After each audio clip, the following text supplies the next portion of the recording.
আড়াই মাসের বাচ্চা মেয়েকে আমার শাশুড়ি একবারের জন্য কোলে নেননি, কেবলমাত্র মেয়ের গায়ের রং কালো হয়েছে বলে। এই রঙের জন্য আমি দায়ী নই। আমার প্রশ্নটা রঙেরও নয়। সব রঙের মানুষের সৃষ্টিকর্তা একজনই। বাচ্চা সুস্থ আছে, ওজন স্বাভাবিক আছে, ঠিকমতো শ্বাস নিতে পারছে, এই কি যথেষ্ট নয়? প্রচণ্ড মন খারাপ হয়ে এলো আমার। সোনাইকে খাইয়ে ঘুম পাড়িয়ে নিলাম। গোসল করতে যাওয়ার প্রয়োজন এখন, কিন্তু একা রেখে যেতে ইচ্ছে করছে না। বাড়িতে মানুষ বলতে আমার শাশুড়ি আর স্কুল পড়ুয়া ননদ আছে। আমার বড় শ্বশুর আব্বু কাজে গেছে। আমি কাপড় ঠিক করে উঠে দাঁড়ালাম। সোনাইয়ের দুপাশে ছোট কোলবালিশ রেখে কপালে ছোট্ট করে চুমু খেলাম। এরপর রুম থেকে বেরিয়ে রাহার রুমে গেলাম। দরজা নক করে বললাম, রাহা, ফ্রি আছো?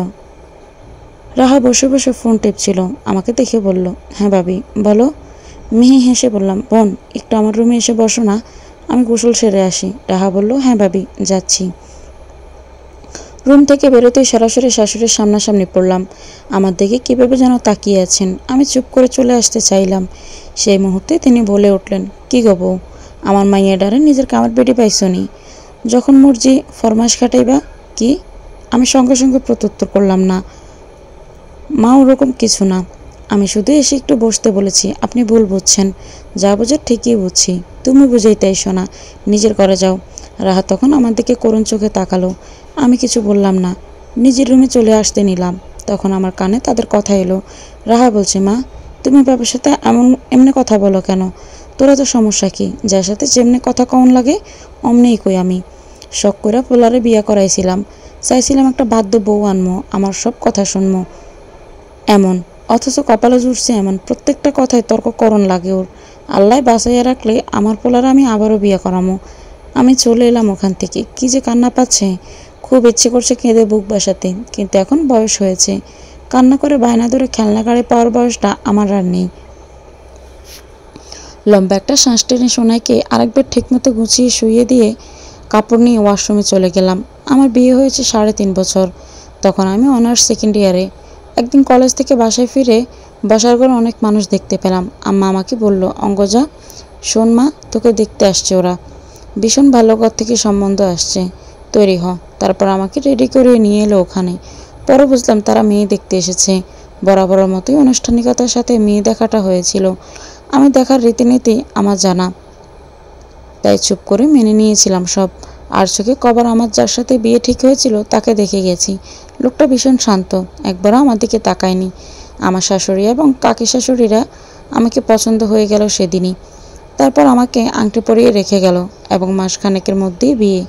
বড়ার নাম জানতে পারি বিয়ের দিন, মাহাতাব সিদ্দিকী, বাবা মায়ের একমাত্র ছেলে, ভীষণ দায়িত্বশীল ও মা ভক্ত। প্রথমে প্রচুর ভয় থাকলেও বিয়ের পর যখন শুনতে পারি আমার শ্বশুর বাড়িতে আমার পড়াশোনার ব্যাপারে কোনো জবরদস্তি চাপিয়ে দেওয়ার মতো নেই, প্রচণ্ড খুশি হয়ে পড়ি আমি। কিন্তু সংসার আর পড়াশোনা দুটো একত্রে সামলাতে পারিনি। আমার শাশুড়ি কখনো আমাকে রান্নাবান্না করতে বলেননি, তবে তাকে একা সব রান্না করতে দেখতে আমার বিবেকে বাধ্য। আমার শাশুড়ি আমাকে কখনো বলেননি বাড়ির কাজ করতে, তবে চুপচাপ বসে আয়েশ করতে আমার বিবেকে বাধ্য। আমার শাশুড়ি আমাকে কখনো মাছের কাঁটাটা খেতে বারণ করেনি, কিন্তু ননদ ভারী পছন্দ করে, ওকে ফেলে নিজের পাতে মাছের মাথাটা তুলে নিতে আমার বিবেকে বাধ্য। আমার শাশুড়ি আমাকে কখনো পড়াশোনা ছাড়তেও বলেনি, কিন্তু কাকি শাশুড়িরা যখন পরনিন্দা ও পরিচর্যা করতে রোজ রোজ এ বাড়িতে এসে গরম খবর হিসেবে বাড়ির বউয়ের বাড়ির সব কাজ টাজ শাশুড়ির উপর ছেড়ে দেওয়া নিয়ে কথা বলতো, দিনের নামে কলেজে গিয়ে হিল্লিপনা করার পর লাগাম টানার উপদেশ আমার শাশুড়িকে দিত, আড়ালে তা শুনতে আমার বড় বিবেকে বেঁধেছিল। পরের দিন শাশুড়ি মাকে গিয়ে বলি, মা, আমার না আর কলেজে যেতে ভালো লাগছে না, আমি বরঞ্চ শুধু এক্সামগুলোই দিই। মা সায় দিয়েছিলেন, আমি পুরোপুরি সংসারে মন দিই। তারপর হুট করে মনে হয় পড়াশোনা করে আর কী হবে, আমার পুরো জীবনটাই তো আপাতত আমার স্বামী আর সংসার। আমি সংসারে হয়ে উঠি, আমি পড়াশোনাকে জলাঞ্জলি দেই, অথচ একসময় ডিপার্টমেন্টের টপার ছিলাম আমি। ভাবতেই দীর্ঘশ্বাস আসে আমার। গোসল দিয়ে রুমে এসে দেখি সোনায় জেগে আছে। আমি শাড়ির আঁচলে গোছাতে গোছাতে ওর কাছে এলাম। আমার দিকে কেমন বড় বড় করে তাকিয়ে আছে। আমি দুহাতে গিয়ে দিয়ে বললাম, আমার কাছে আসবে সোনা? সোনায় হাত পা তুলে হাসতে লাগে, দন্তবিহীন মাড়িগুলো দেখা যায়। আমি ওকে কোলে তুলে নিয়ে বুকে জড়িয়ে বলি, ওরে আমার লক্ষ্মী সোনাটারে, খিদে পাচ্ছে? তখন তো খেলেই না, বাবাকে মিস করছো? সোনাই আবার খানিকটা ঘুমোলেই আমি ওকে ঠিকমতো শুয়ে রান্নাঘরের দিকে গেলাম। রাতের রান্নাটা করতে হবে। মা আমাকে রান্নাঘরে আসতে দেখে অন্যদিকে তাকিয়ে চলে গেলেন। আমি নীরবে শ্বাস ফেলে মুরগিটা কাটতে লাগলাম। কিছুক্ষণ বাদে মেয়ের কান্নার আওয়াজ এলো। আওয়াজ পেয়ে আমার বুকটা কেঁপে উঠল। হাতের মুরগি পেলে হাত ধুয়ে যেতেও সময় হবে। রাহাকে ডাকলাম। রাহা ডাকটা বোধহয় শুনতে পেল না। মা সোফায় বসে টিভি দেখছেন আমার রুমের পাশেই। আমি উঠে হাত ধুয়ে জলদি রুমে এসে দেখি মেয়ে কোলবালিশ সহ বিছানা থেকে পড়ে গেছে। আমার পুরো শরীর অসাড় হয়ে এলো। আমি ক্ষণিকে কান্নারত মেয়েটাকে বুকে জড়িয়ে নিলাম। আমার বিছানাটা বেশি উঁচু না, এক হাতের মতো হবে। উবু হয়ে কোলবালিশের উপর পড়েছে। অল্প লেগেছে বোধহয় নাকে, কপালে আর ঠোঁটের সম্মুখে কেটে গেছে হয়তো, সামান্য রক্ত। বুকে এসে সোনাইয়ের কান্না থেমেছে। আমার চোখ ছলছল করে উঠল। মেয়েকে বুকে নিয়ে বাইরে গেলাম। মা কি কান্নার আওয়াজ শোনেননি? এত পাষাণ কেউ হয়? আমি বসার ঘরে গিয়ে মায়ের মুখোমুখি হয়ে টিভির সামনে দাঁড়ালাম। তিনি ব্রুকুচকে ফেলে বললেন, এগুলো কিসের নাটক মারাইতেছ? সরো এখান থেকে। আমার চোখের জল গাল বেয়ে গড়িয়ে পড়ল। বৃতৃষ্ণায় মুখ বিষিয়ে উঠল। বোধহয় এই 3.5 বছরে প্রথমবার গলার আওয়াজ উঁচু করে তুললাম। আপনি মানুষ মা? এটা আমার একার মেয়ে, আপনাদের রক্ত না? একটু দয়া মায়া হয় না আপনাদের? কীভাবে মুখ ঘুরিয়ে থাকতে পারেন? 2.5 মাস হলো, একবারও কোলে নেননি, তাকে এ পর্যন্ত দেখেননি কেন? চোখ রাঙিয়ে উঠলেন মা। অঙ্গজা, তোমার হ্যাডাম দেখে আমি অবাক হইতেছি। কার লগে কথা কইতেছ? ভুলে গেছ? আমি প্রত্যুত্তর করলাম। মা, ভুল বলতেছি না আমি। আপনি দেখেন, আপনার ছেলেরই তো সন্তান, কীভাবে পারেন মুখ ঘুরিয়ে থাকতে? মা ধমকে উঠলেন। চুপ! এত কথা কই পাইতেছিস? বাড়ি থেকে বাইর করে দিতে পারি, ভয় ডর লাগে না? হ্যাঁ, এটারে তোর বাপের বাড়ি পাইছস? আমি থমথম আওয়াজে বলে উঠলাম। আপনি আমাকে এই বাড়ি থেকে বের করে দেওয়ার কথা বলতে পারেন না মা।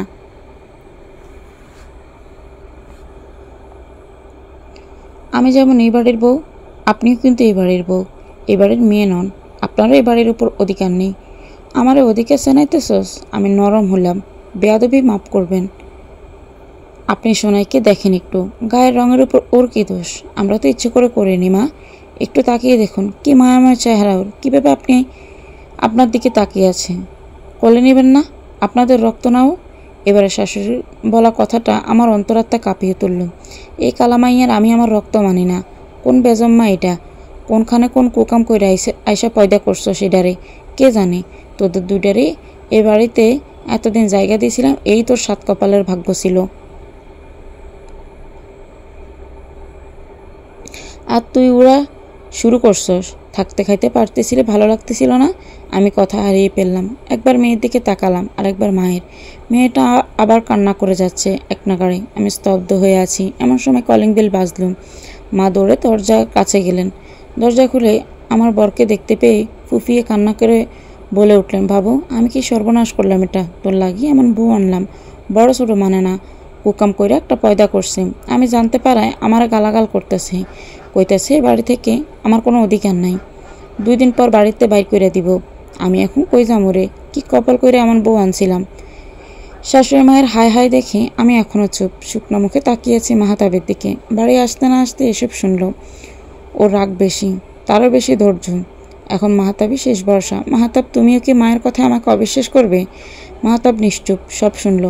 এরপর বাড়ির ভেতরে এলো। এসে সোজা আমার কোল থেকে সোনাইকে নিয়ে নিজের কোলে তুলে নিল। ঠোঁটের উপরে এক সামান্য কালচে দাগ পড়েছে। মাহাতাব সেদিকে তাকিয়ে আমাকে বলল, তুমি কিছু বলবে না অঙ্গজা? মাহাতাবের দৃষ্টি স্থির দেখে বললাম, কিছু বলার নেই সত্যি। মাহাতাব সামনের সোফায় বসলো। মা এগিয়ে এসে দাঁড়ালেন। মাহাতাব একবার মায়ের দিকে তাকিয়ে আবার আমার দিকে তাকালেন। আমাকে বলল, প্রতিটি গল্পে দুটো দিক থাকে, দুটো বিপরীত পক্ষের। মা নিজেরটা বলেছেন, আমি তোমারটা শুনতে চাই। এক দিক শুনে জাজ করব না আমি। হয়তো মাটিতে ফেলে রাখা সংখ্যাটাকে তুলে তুমি 6 দেখছো, মা 9। এর মানে এই নয় একজন ভুল অপরজন ঠিক, দুজনের দিক ভিন্ন। অঙ্গজা, তুমি কি বলবে না কিছু? আমার ছলছল করা চোখ থেকে এক ফোঁটাও জল গড়িয়ে পড়ল। আমি মুছে নিলাম তা। তারপর লম্বা একটা শ্বাস টেনে বললাম, মা বলেছে তোমাকে আবার বিয়ে করাবে। মাহাতাব সামান্য হাসলো। এটুকুই? আমি মাথা দুদিকে নেড়ে নেতিবাচক প্রকাশ করলাম। মাহাতাব আবার মায়ের দিকে তাকিয়ে বলল, বয়স 31-এর কোঠায় পা রেখেছে, নিজের ইচ্ছের বিরুদ্ধে গিয়ে বিয়ে করি বলো মা? মা বললেন, বাবু, তোর বউ এখন তোর কান ভাঙাইব। মাহাতাব মুচকি এসে বলল, তুমি এখানে বসো মা, দেখি কিভাবে কান ভাঙায়। ঠিক আছে? মা মাহাতাবের পাশে বসলেন। মাহাতাব আমাকে বলল, এরপর মা আমার মেয়েকে ছুঁয়ে দেখে না। মেয়েটা আজ খাট থেকে পড়ে গিয়ে কান্না করছিল, মা তাও একবার দেখেনি। মাহতাব মেয়ের মুখের দিকে তাকিয়ে আছে। আমাকে থামতে দেখে বলল, এরপর? মাকে প্রশ্ন করি, কেন মা এমন করেন? মা কি বলল? মা বললেন, ও নাকি আপনাদের রক্ত না। আমি কোথায় কি করে এসে মানে ওকে জন্ম দিয়েছি, মানে ওর বাবা অন্য কেউ। আমার কথাগুলো এলোমেলো হয়ে যাচ্ছিল, গলা ভিজে আসছিল। মাহতাব মেয়ে নিয়ে উঠে দাঁড়ালো, মায়ের দিকে ঘুরে মাকে বলল, মা এসব সত্য? মা আমতামতা করে বললেন, ভুল নাকি? দেখ এ মাইয়া থোত মারা, দেখ তোর মতো কোন দিক দিয়ে হয়েছে, না চেহারার সাইজ না গায়ের রং, যে কেউ দেখা বলে দেবে এর বাপ তুই না। মাহতাব চোখ বুজে ফেললো। তারপর মায়ের দিকে তাকে আবার বলল, তার মানে তুমি স্বীকার করছো তুমি এসব বলেছ? কইছি, যা সত্য তাই কইছি। এখন তুই কি আমার বাড়িতে বাইর করে দিবি বাবু?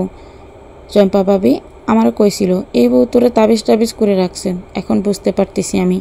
মা কাঁদতে লাগলেন। মাহতাব মায়ের দিকে এগিয়ে গেল, মেয়ের ডান হাত উঠিয়ে মায়ের মুখে ছুঁয়ে ছুঁয়ে কান্না মুছে দিতে লাগলো। মা ছ্যাদ করে উঠে সরে গেলেন, বললেন, এটা কি করতেছস?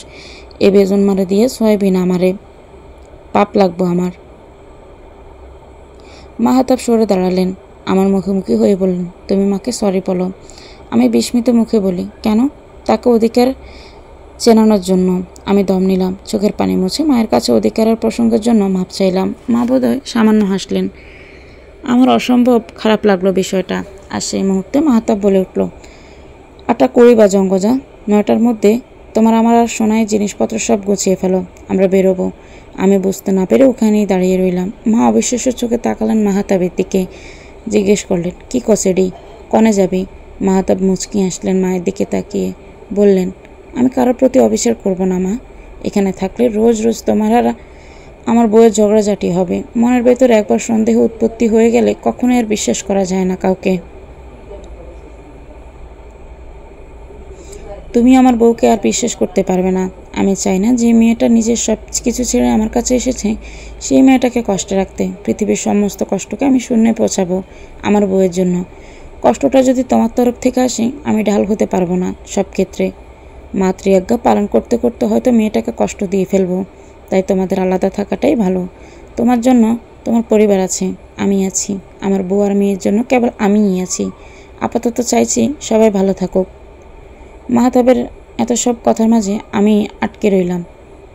তার বারবার বলা কথা আমার বউ কথাটিতে। মা চিল্লিয়ে উঠলেন, আব্বা যাইস না, আমি কাইল তোরে হুজুরের কাছে নিয়ে যাবো। চম্পা ভাবি কইল, আমার কইছিল বউ তোরে তাবিজ করছে। আমি বিশ্বাস করিনি তখন, কিন্তু এখন বুঝতেছি আমার কি সর্বনাশ হইল। আব্বা কাইল না, এখনই চল, তোরে হুজুরের কাছে নিয়ে যাবো। মাহতাব বলল, মা আমার স্ত্রীর চরিত্র এবং সন্তানের জন্মের প্রশ্ন তুলে তুমি আমায় বুঝিয়েছ আমি স্বামী ও বাবা হিসেবে কতটা ব্যর্থ। সেখানে কিভাবে একজন আদর্শ ছেলে হিসেবে তোমার আঁচলে বাধা পড়ে বলো তো? মস্ত্রসিক্ত নয়না মাহতাবের দিকে তাকিয়ে রইলেন। তারপর কি যেন একটা ভেবে তেড়ে আসতে নিলেন আমার দিকে, বিড়বিড় করে বলছেন, হারামজাদি, আমার এত শখের সংসার নষ্ট করতে আসিস তুই? আগে থেকেই ভাবিরা কইছিল বউ কখনো মাইয়া হয় না, আগে থেকে টাইটে রাখতে হয়, নাইলে মাথায় চড়ে নাচন শুরু করে। তারপর একসময় সংসার ভাঙে। আমার পোলাটা একটা ছাড়া দুইটা কথা কইতো না আমার উপরে, সে আমার কথা শোনায় তোর লাগেই। তোরে মা এগিয়ে এসে আমার চুলের মুঠি ধরতে এলেন। ওপাশ থেকে মাহতাব এসে মাঝে দাঁড়িয়ে পড়ল। মা হিস হিস করতে করতে বললেন, বাবু পথ ছাড়, সামনের তেসর। মাহতাব কঠিন গলায় আমাকে আদেশ করল, 5 মিনিট, যা প্রয়োজন গোছাও। মা বললেন, কোথাও যাবি না তুই, এ মাগিরে যাইতে, ওরা আমার বাড়িতে বাইর হইতে কও। মাহতাবের গলা আরও গম্ভীর হলো, অঙ্গজা তোমায় যেতে বলেছি না রুমে, যাও। আমি চলে এলাম। রুমের ভেতর থেকেও মা ছেলের কথা শুনতে পেলাম। মা বিভিন্ন কথা বলে যাচ্ছেন, মাহতাব তা শুনছে। যখনই মা আমাকে আমার পরিবার তুলে গাল দিতে যাচ্ছে তখনই মাহতাব বলে উঠছে, মা যা বলছি একটু ভেবে চিনতে বলো। পরের বারে মেয়েকে কিছু বলার আগে একবার ভেবে দেখো তোমার ঘরেও একটা মেয়ে আছে। তোমার ঘরের মেয়েকে একদিন পরের ঘরে যেতে হবে। আমি কাপড় গুছিয়ে বের হলাম। পাশের বাড়ি থেকে এলো রাহা, ও বাড়ির মেয়ে প্রিয়া, আর ওই একই ক্লাসে পড়ে। গ্রুপ স্টাডির জন্য বোধহয় গিয়েছিল। ফিরে এসে আমাদের এভাবে বেরিয়ে যেতে দেখেও বিস্ময় নিয়ে বলল, কই যাচ্ছ তোমরা? মাহতাবর মাথায় হাত বুলিয়ে বলল, মায়ের খেয়াল রাখিস কেমন? আমার হাতের লাগেজ দেখে বোধহয় কিছু ধরতে পারল না, কেঁদে ফেললে বলল, যেও না।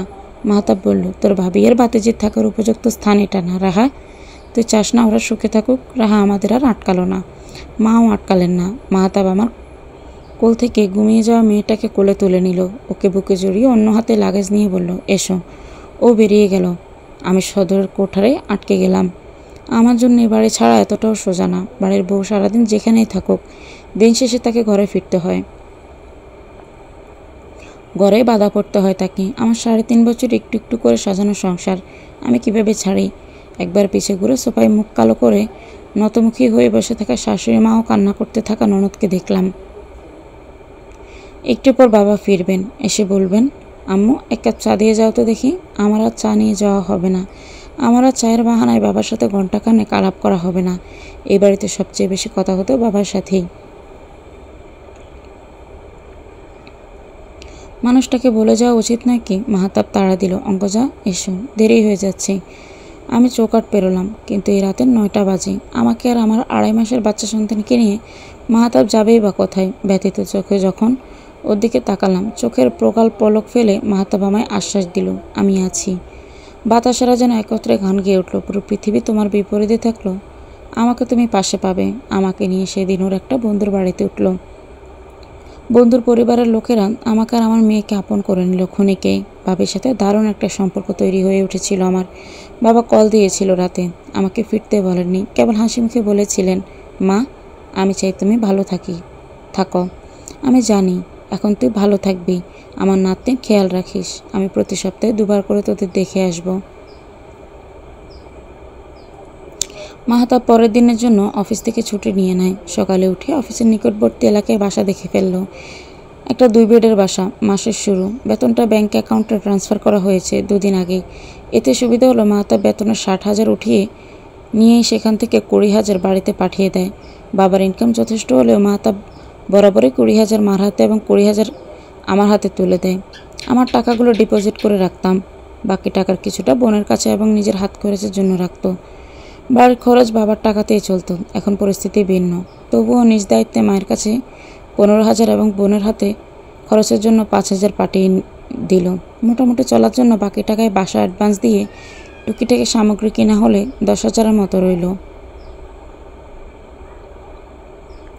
বাসা পরিষ্কারের কাজে হাত দিতে পারিনি। আমার মাত্রায় তো ডাস্ট অ্যালার্জি, আবার ঝুঁকে মোছামুছিও করতে পারিনি। সবটা মাহাতাব একাই করলো বিনা অভিযোগে। সারাদিন বাইরের খাবার দিয়েই চললাম। রাতে মেয়েকে ঘুম পাড়ানোর জন্য যখন শুয়েছি, মাহাতাব এসে দুম করে পাশে শুয়ে পড়ল। আমি মলিন চোখে ওর ক্লান্তি দেখলাম। ও প্রচণ্ড উদাস গলায় আমাকে জিজ্ঞেস করলো, খুব কষ্ট হচ্ছে অঙ্গজা? এই তো কটা দিন কষ্ট করো, তারপর আমি সব ঠিক করে দেব। আমার কি যে খারাপ লাগছে। এই মানুষটার আমার প্রতি কোনো অভিযোগ নেই কেন? অন্য কোনো পুরুষ হলে এই ক্লান্তির জন্য বোধহয় খারাপ ব্যবহার করে ফেলতো, অথচ আমার পুরুষটা এমন কেন? নিজেকে নিয়ে ভাবে না কেন? আমি বিড়বিড় করে বললাম, মাহাতাব চলো ফিরে যাই। এভাবে তোমার অনেক কষ্ট হবে। মাহাতাব হাসলো, আরও বাড়িতে তোমাদের কষ্ট হবে, আমি মানিয়ে নেব। আমি তোমার কষ্ট মেনে নিতে পারবো না রে।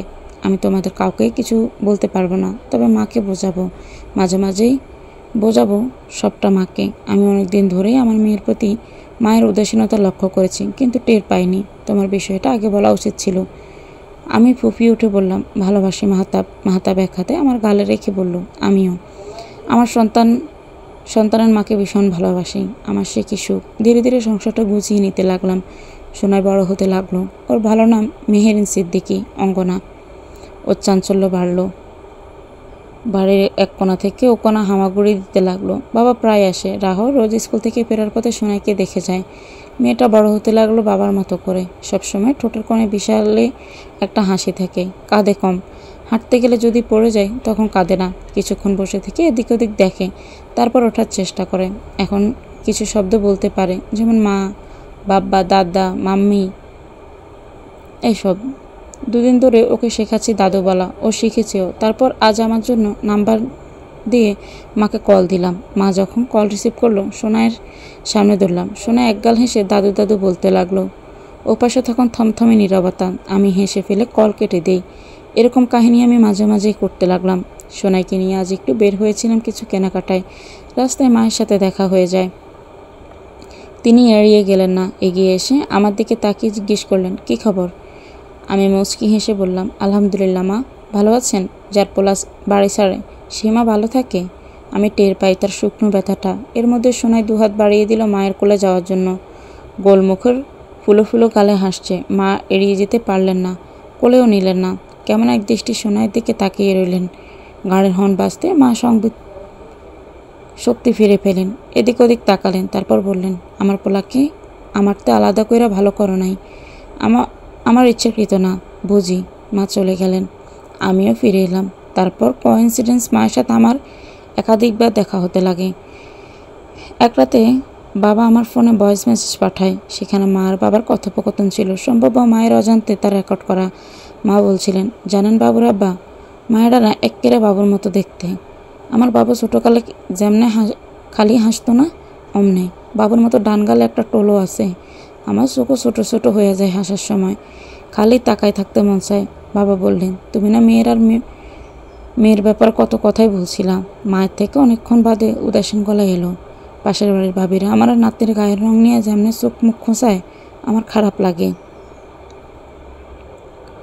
সেদিন ভাবি তো মেলা কথা কইল, রাগের মাথায় অঙ্গজার উপর জার্সি। আমার উচিত হয় নাই, তাইলে কল দিয়া কও ফিরতে, কইলেই ফিরবো। বাবা বললেন, চেষ্টা করতে পারো। মা চেষ্টা করলেন না, কথাও বাড়ালেন না।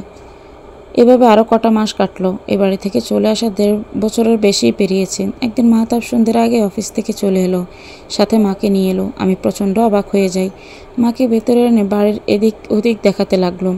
আমাকে বলল মায়ের পছন্দ মতো রান্না করতে। আমি রান্নায় লেগে যাই।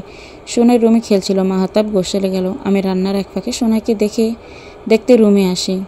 বেরিয়ে দেওয়া দরজায় এক প্রান্তে দিয়ে সোনাইয়ের পাশে মাকে বসে থাকতে দেখলাম। সোনাই তার প্লাস্টিকের খেলনাগুলো নিয়ে খেলছে, একটা মায়ের দিকে দিচ্ছে আবার খেলছে। মা চুপ হয়ে ওর দিকে তাকিয়ে আছে, আদর করছে না, ফেলেও দিচ্ছেন না। কেমন যেন বিমুগ্ধ চোখে আমার মেয়েকে দেখে যাচ্ছে। প্রশান্তি শীতল হওয়া আমার অন্তর ছুঁয়ে গেল। আমি দৌড়ে রান্নাঘরে এসে রান্নায় মন দিলাম। পাছে না মা দেখে ফেলে। মাহতাব গোসল সেরে বেরোতেই ওকে জিজ্ঞেস করলাম, মা এলো নাকি জোর করে নিয়ে এলে? মাহতাব হেসে বলল, এভাবে আসতো নাকি? আসতে ইচ্ছে হলেও আসতো না, তাই জোর করে নিয়ে এলাম। আমি আমার দায়িত্বশীল স্বামীকে মুগ্ধ চোখে দেখে গেলাম। যার সময় মা বারবার পিছু ফিরে চাইছিলেন। আমি বললাম, মা একদিন থেকে যান। মা তাতে রাজি না। মাহতাব হাত শক্ত করে ধরে বললেন, আব্বা ফিরে আয়। মাহতাব নিশ্চয়ই আওয়াজে বলল, তোমাকে রেখে বাবা কখনো অন্য জায়গায় থেকেছে মা? তুমি নানুবাড়ি গেলেও তো বাবা গিয়ে থাকতো। মা চুপ থাকলেন। মাহতাব আবার বলল, তাহলে আমি কিভাবে ওদের রেখে যাই মা? মা হয়তো খুব করে বলতে চাইলেন ওদের নিয়েই আয়, কিন্তু বললেন না কিছু। প্রলম্বিত শ্বাস ফেলে চলে গেলেন। এরপর সম্ভবত আরও কটা মাস যাওয়ার পর একদিন হুট করে মাহতাব আমাকে বলল, এক জায়গায় নিয়ে যাবে তৈরি হতে। আমি সোনাইকে নিয়ে তৈরি হলাম। মাহতাব আমাকে চমকে দিয়ে আমার বাড়িতে নিয়ে এলো। মা দেখে অবাক হলেন প্রচণ্ড। চেহারায় বিস্ময়ের সাথে এক ঝাঁক খুশি নিয়ে জিজ্ঞেস করলেন, চলে আসছিস তোরা? যেন তিনি চান আমরা থেকেই যাই। কেবলমাত্র এগোর জন্য মুখ ফুটে বলতে পারছেন না। মাহতাব জবাবে হাসলো, কিছু বলল না। রাহা এসে আমাকে জড়িয়ে ধরল। দুপুরে খাওয়া দাওয়া শেষ হলো। আরও কিছুক্ষণ থাকার পর হুট করে মাহতাব বলল, আবার একদিন আসবো মা, আজ যাই। মা সঙ্গে সঙ্গে বলল, না গেলে হয় না? মায়ের আওয়াজ ভেজা। মাহতাব মায়ের দুগালা হাত রেখে কপালে চুমু খেয়ে বলল, আবার আসবো। মা হয়তো কেঁদেই দিতেন। আমরা তখন বিদায় নিয়ে চলে এলাম। তারপর একদিন আমার ফোনে মায়ের কল আসে। মায়ের গলার স্বর ভেজা। কেমন আছো অঙ্গজা? আলহামদুলিল্লাহ, আপনি? খালি বাড়িতে ভাল লাগে না, সারাদিন একা একা থাকি। মুইরা পড়ে থাকলেও কেউ জানবো না। এভাবে বলছেন কেন মা? কেমনে কমু আর? মায়ের কথা শুনে খারাপও লাগলো।